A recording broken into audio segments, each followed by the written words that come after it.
Hi everyone, it's Shane from Hanlon's for another Maintenance Monday. As you can see, it's actually another frosty Friday afternoon. We're supposed to see some warmer temperatures, but we thought we'd do a little episode on some of the issues that we've seen the last 3 weeks with the extreme cold temperatures. So number one, we went through this on another video. Make sure your cords are good. Make sure that everything is nice and clean in the plug so that you get good contact so that your heaters are on.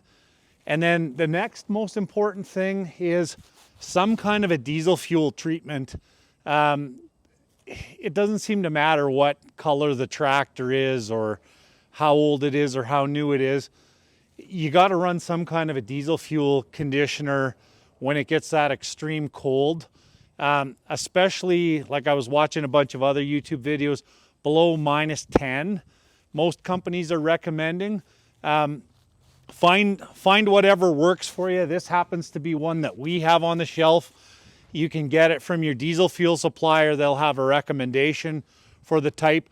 Just run some kind of a conditioner in there that has some anti-gel properties, because what you can run into is where you have issues in the filters or even issues where the supply line comes from the tank, because most of that stuff is too far away from the motor that the motor gives it any amount of heat. So make sure you get some kind of a diesel fuel treatment and put it in there.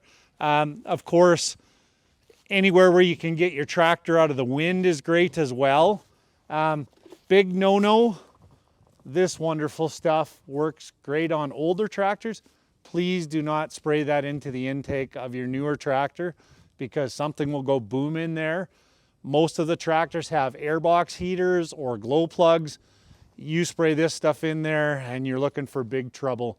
But again, some kind of a diesel fuel treatment, and make sure that the block heater is plugged in and that your battery is up to snuff.